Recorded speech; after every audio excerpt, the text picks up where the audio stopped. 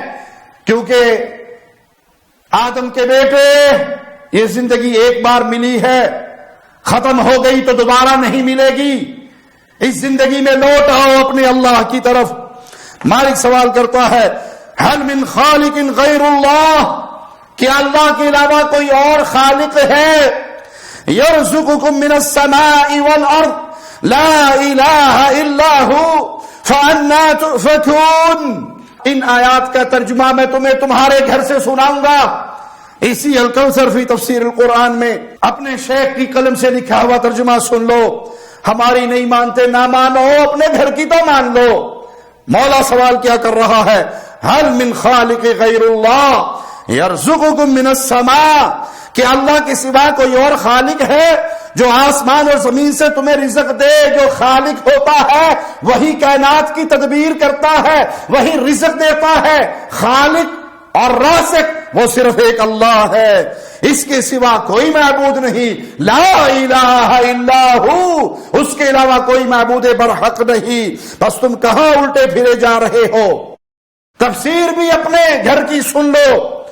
یا ایھا الناس اذکروا نعمت اللہ علیکم، خطاب عامت الناس سے ہے جو اللہ کی طرف سے ملنے والی نعمتوں کی نسبت غیر اللہ کی طرف کر دیتے ہیں. جس کے ہاتھ میں کچھ نہیں، اس کے دروازے پہ جاتے ہیں، نعمتیں اللہ دیتا ہے، پوجا دوسروں کی کرتے ہیں. یہ تمہارے گھر کا مفسر تفسیر کر رہا ہے. نعمتیں اللہ دیتا ہے، نسبت غیر کی طرف کر دیتے ہیں. تمہیں پیدا اللہ نے کیا، تم نے نسبت مولا علی کی طرف کر دی. تمہیں رزق اللہ دیتا ہے، تم نے نسبت غیر اللہ کی طرف سیدنا علی کی طرف کر دی. مشرکین اللہ کو خالق مانتے تھے، مگر یہ عقیدہ رکھتے تھے کہ رزق دینے کا کام دوسروں کو سونپا گیا ہے، اب اللہ رزق نہیں دیتا، دوسرے رزق دیتے ہیں۔ اس آیت میں یہ بات واضح فرما دی کہ خالق ہی رازق ہے۔ هل من خالق غیر اللہ یرزقکم، کہ اللہ کے علاوہ کوئی اور خالق ہے جو تمہیں رزق دے؟